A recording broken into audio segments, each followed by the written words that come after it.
कफरोग बतलावे कभी तासीर गर्मी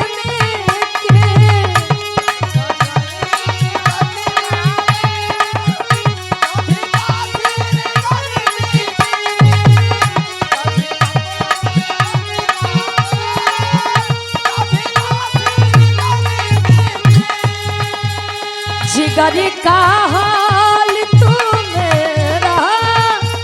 अरे जाने अनाड़ी है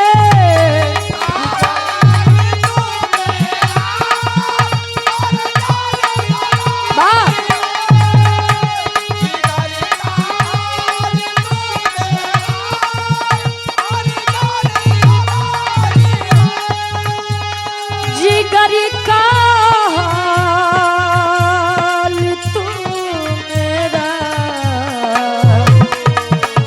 अरे जाने अनाड़ी है मुझे दिल की बीमारी है मुझे दिल की बीमारी है नवजिया में क्या जाने नवजिया में क्या जाने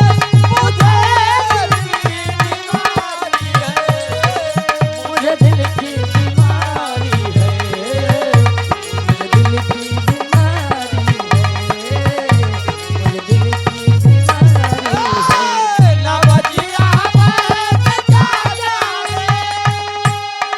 और हमारे गार्जियन जी आप पिंटू सिंह जी गार्जियन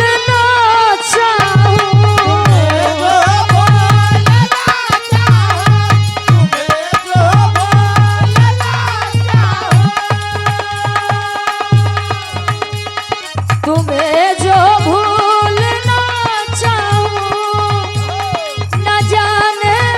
क्यों मेरे दिलवर मुझे तुम याद आते हो मुझे तुम याद आते हो मुझे तुम याद आते हो तुझे जो भूलना चाहूं तुम्हें जो भूलना चाहूं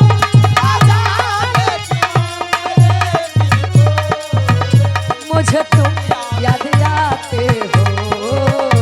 मुझे तुम याद आते हो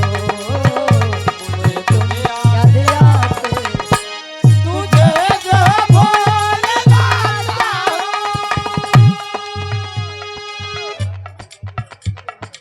चेयरमैन साहब जी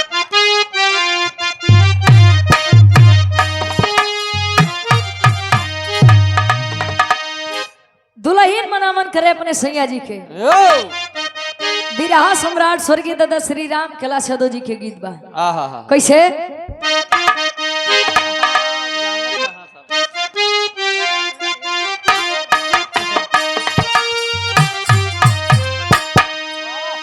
राजा हो तो कैसे मनाई राजा हो तो कैसे मनाई राजा हो तो कैसे मनाई अरे रतिया में हमरे न लागयऊ भाई सूरज जी फिर के खिचड़ी खियाओ बंद कर दे बड़ा नुकसान कर दे कहो गुरु जी हाँ फ्री उरी चीज वैसे भी क्यों हजम नहीं होता खास कर तो हमारे तो बिल्कुल नहीं हजम होता है अरे तो तोरे हुए भैया तो हर बात थे ये लग आदत पर गया अरे रतिया में हमारे न लागयऊ भाई दुल्हा हो तो कैसे मनाई दुल्हा हो तो कैसे मनाई दुल्हा हो तो कैसे मनाई अरे रतिया में हमारे न लागयऊ भाई रतिया में हमारे न लागयऊ भाई दुल्हा हो तो कैसे मनाई दुल्हा हो तो कैसे मुआवा नहीं पहले मनावा बिना यादव भैया हमारे आपके द्वारा 100 रुपया बहुत बहुत धन्यवाद मोतीलाल चौधरी जी सभासद वार्ड नंबर क्या हो तो है कैसे मनाई रतिया में हमरे न लगे हूँ भाई राजा हो तो कैसे मनाई दुल्ही अगर गुरुजी अपने पे आ जा अगर प्रेम से मनावे लगे दुल्हा कहाँ ले भागी कहो। और आप सम्मानित गार्जियन जी पिंटू सिंह हमरे तैयारी गए जवानी तबल पनवा जवानी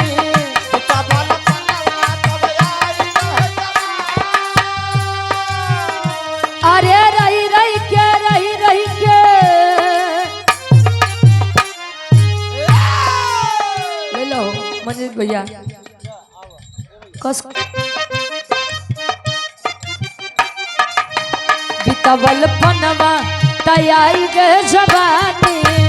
बितबल पनवा जवानी बितबल पनवा तैयारी गए जवानी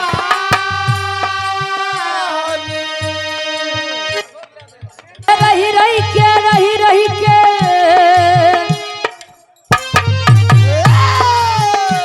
अरे रही रही के सरिया प्याया मंगलाई अरे रही रही के सरिया प्याया मंगलाई दुल्हा हो तो है कैसे मनाई दुल्हा हो तो है कैसे मनाई दुल्हा हो तो कैसे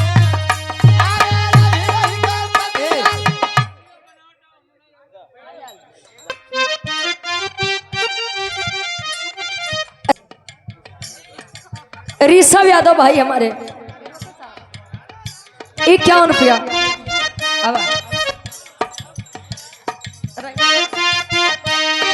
का जान दे का जान दे शहर वाली कजरा का जान दे शहर वाली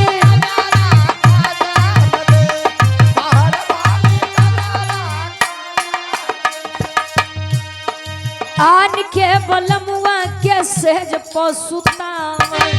आन के बलमुआ के सेज पे मुतावन आन के बलमुआ के सेज पे मुतावन आन के बलमुआ के सेज पसुताव अरे अपने बलम के बिछा दे गोनरा अरे अपने बलम के बिछा दे गोनरा का जान दे शहर वाली कजरा का जान दे शहर वाली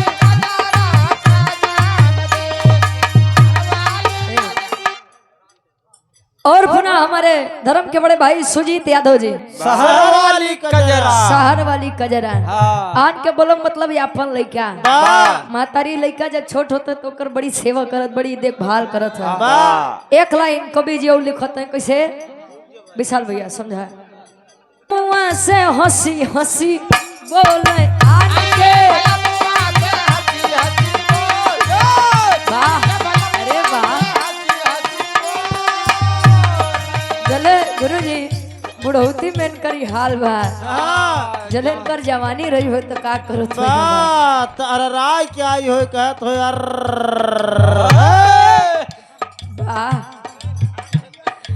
आन के बलमुआ के सेज पसुताव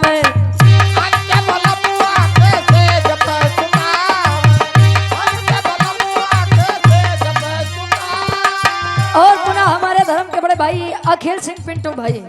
आपके द्वारा 100 रुपया बहुत बहुत धन्यवाद। आन के बलमुआ के सेज पसुताव